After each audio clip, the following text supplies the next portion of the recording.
အားလုံးပဲမင်္ဂလာပါကိုတက်ချမီချန်နယ်နဲ့ကြိုဆိုပါရစေဒီ series ကတော့ Python for beginners ဆိုတဲ့ series ဖြစ်ပါတယ်ဒီနေ့ဒီဗီဒီယိုမှာကျွန်တော်တို့က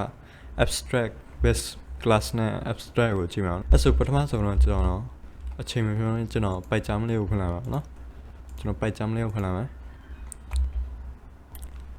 ပြီးတော့အရင်ဗီဒီယိုတွေမကြည့်ရသေးဘူးဆိုရင်အရင်ဗီဒီယိုအရင်ကြည့်ပြပါအောင်နော်ကျွန်တော်အရင်ဝင်မှာဒီ operator overloading ကိုနဲ့ dental method ကိုကြည့်ထားအောင်နော်အဲ့ဗီဒီယိုလေးမကြည့်ရသေးဘူးဆိုရင်အဲ့ဗီဒီယိုလေးပါကြည့်ပေးပါ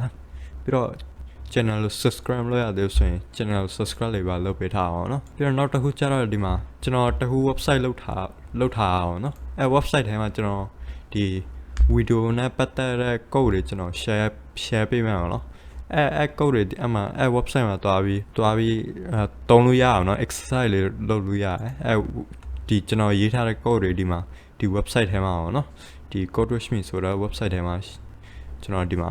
link ထဲမှာပေးထားပါတယ်ပြီးတော့ဒီမှာလည်းကျွန်တော်ပေးထားပါအောင်เนาะ website link exercise တွေလုပ်ချင်ဆိုကျွန်တော်အဲ့ website မှာတွားပြီးအဲ့ website မှာတွားပြီး exercise တွေလုပ်လို့ရအောင်เนาะအဲ့ဆိုဒီမှာ Python ပွင့်သွားရေးဆိုကျွန်တော်အရင်ဆုံးတော့ကျွန်တော်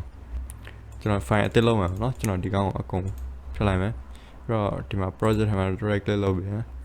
new ပါเนาะ Python file ပြီးတော့ apps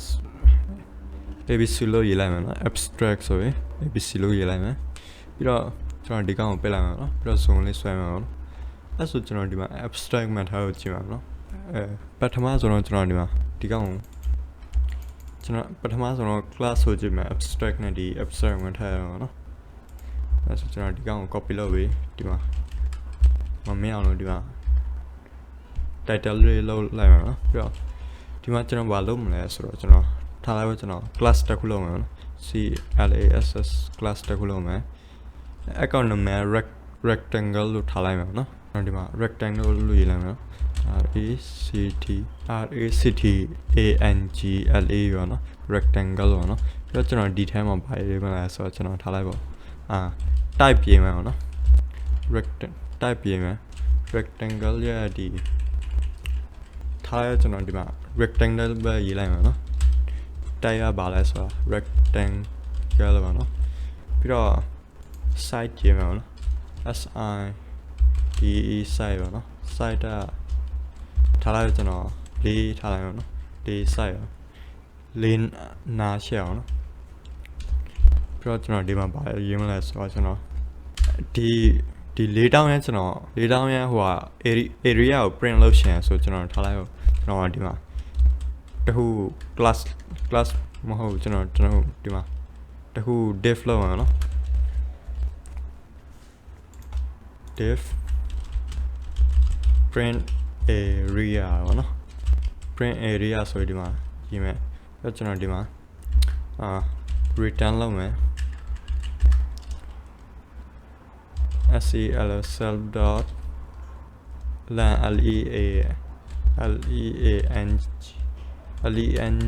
ht lan ပါနော် lan နဲ့မြောက်မယ်ပေါ့နော် self dot break နဲ့ break နဲ့ပေါ့နော်မြောက်မယ်အဲ့ဆိုကျွန်တော်ဒီမှာ lan နဲ့ break ကိုကျွန်တော်ဒီမှာထားလိုက်တော့ကျွန်တော် leang ht lan ပါနော် lan မဟုတ်လေကျွန်တော်ဒီမှာဒီတခု constructor လောက်လာနော်အဲ့ဆိုကျွန်တော်ဒီမှာ div in it ပါနော် in it ပြီးတော့ကျွန်တော်ဒီမှာ self dot leang ht lan ပါနော် lan ဘယ်လောက်ရှိလဲဆိုတော့ကျွန်တော်ထားလိုက်ပါလေးရထားရအောင် lan ပြီးတော့ဟို break ပါနော် break ကလောက်ရှိလဲဆိုတော့ထားလိုက်shit ထားလိုက်ပါနော်မဟုတ်လဲကျွန်တော်ဒီမှာ67အောင်နော်67ဒီအလျားနဲ့ဟိုအရှည်ကသူကဟိုပါနော်ဒီအလျားနဲ့အရှည်ကို define လုပ်အောင်နော်အဲ့ဆိုကျွန်တော်ဒီမှာဒီကောင်ကိုလုပ်ပြီးဆိုကျွန်တော်ဒီမှာအဲ့ဆိုကျွန်တော်ဒီမှာထားလိုက်ပါကျွန်တော်ဒီ နောက်တစ်ခုကျွန်တော်အသေးထားလိုက်အောင်နော်အခုကျတော့ကျွန်တော်ဒီ rectangle ဆိုလဲဟိုဟာလောက်ထားအောင်နော် class တစ်ခုလောက်ထားကျွန်တော်ထားလိုက်ပါပြီးတော့နောက်တစ်ခုကျတော့ကျွန်တော်square ဆိုတဲ့ကျွန်တော်ဒီ class နောက်တစ်ခုလောက်မှာနော်အဲ့ဆိုကျွန်တော်ဒီ class ထဲမှာကျွန်တော်ကဒီ area print လုပ်ကိုလုပ်ရမှာမလား area print လုပ်ကိုလုပ်ရမှာအဲ့ဆိုကျွန်တော်ထားလိုက်ပါတော့ကျွန်တော်က class တစ်ခုလောက်တဲ့ရှင်မှာclass ထဲမှာclass ထဲမှာ print area ရှိကိုရှိရမှာဆိုပြီးကျွန်တော်ကလိုရှင်အောင်နော်အဲ့လိုလိုရှင်ပါအဲ့လိုလိုရှင်အဲ့ဆိုကျွန်တော်ကဘာအသုံးပြုမလဲဆိုတော့ကျွန်တော်ဒီ abstract base class ဆိုအသုံးပြုရအောင်နော်အဲ့ဆိုကျွန်တော်ဒီမှာဘာလုပ်မလဲဆိုတော့ import လုပ်အောင်နော် abstract ကိုနော် class shape ဆိုတော့တစ်ခုလုပ်ပြီးတော့ကျွန်တော် abc ကို import လုပ်ရအောင်နော်ကျွန်တော်ဒီ from abc import abc ရေးတယ်ပြီးတော့ကျွန်တော်ဒီမှာ abstract method လို့ရေးရအောင်နော်ဒီက import လုပ်လိုက်ပါနော်အဲ့ဆိုကျွန်တော်ဒီမှာဒီ shape ထဲမှာကျွန်တော် abc ကိုထည့်မှာနော် abc ကိုထည့်မယ်ထည့်လိုက်ဆိုဒီက active ဖြစ်သွားပြီနော်ပြီးတော့တစ်ခုကျတော့ဒီ abc method တူ abstract method တူက constructor ပါနော်အဲ့ဆိုကျွန်တော်ဒီမှာ abc method ဆိုရင်ကျွန်တော်ဒီမှာအဲ့လိုရေးလိုက်ရအောင်နော်ရေးပြီးကျွန်တော်ဒီမှာ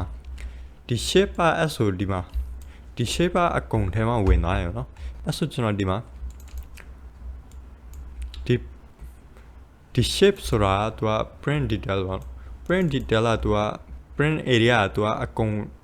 ထဲမှာရှင်းရမှာနော်မရှင်းသူက error လာလိုက်မယ်နော်အဲ့ဆိုကျွန်တော်ဒီမှာဒီ shape ကိုကျွန်တော်ဒီ rectangle မှာလည်းထည့်လိုက်မယ်ထည့်လိုက်ပြီဆိုကျွန်တော်ဒီမှာအဲ့ဆိုကျွန်တော်ဒီမှာဒီကောင် print လုပ်ကြည့်မယ်နော် area ကိုအဲ့ဆိုကျွန်တော်ဒီမှာct rect ဆိုရေးမယ်ရေးပြီးကျွန်တော်ဒီမှာ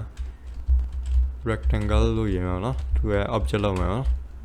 rectangle လို့ object လုပ်မယ် object လုပ်ရဆိုကျွန်တော်ဒီမှာ rect dot print area လို့ရေးမယ်နော်ပြီးတော့ကျွန်တော်ဒီတခါ run မယ် run တဲ့အချိန်မှာဒီဟာကြာရင်ကျွန်တော်ဒီမှာဘာလာလိုက်မလဲဆိုတော့ကျွန်တော်ဒီမှာဒီမှာဘာမှမလာဘူးနော် error မပြအောင်နော်အဲ့လိုပဲကျွန်တော်ဒီမှာဒါ print area ကိုကျွန်တော်ဒီ rectangle ထဲကကျွန်တော်ထုတ်လိုက်အောင်နော်ထုတ်လိုက်ပြီဆိုကျွန်တော်ဒီတခါ run တဲ့အချိန်မှာ error လာရအောင်နော်ဒီမှာဒီ rectangle ဘာလို့ error လာလဲဒီ integrating of abstract class rectangle with upper method ပါနော် print area တူမရှိဘူးနော်မရှိလို့တူerror လာတော့နော်အဲ့လိုပဲကျွန်တော်ဒီမှာထားလိုက်ပါနော်ကျွန်တော်ဒီမှာပြန် command on လုပ်လိုက်မယ်ဒီကောင်ကျွန်တော်ပြန် command on လုပ်လိုက်မယ်နော်အောက်လုပ်ပြီဆိုကျွန်တော်ဒီမှာပြန် run တဲ့အချိန်မှာဒီတခါကျရင်ဒီမှာဘာမှမလာရအောင်နော်ဒီကဘာလို့ဟိုမှာမဖြစ်ရလဲဆိုတော့ကျွန်တော် print မလုပ်ရသေးလို့ဟိုမှာမဖြစ်အောင်နော်အဲ့ဆိုကျွန်တော်ဒီကောင် print လုပ်မယ်ဒီ rectangle ရဲ့ area ကို print လုပ်မယ်နော် area ကို print လုပ်တဲ့အချိန်မှာဒီ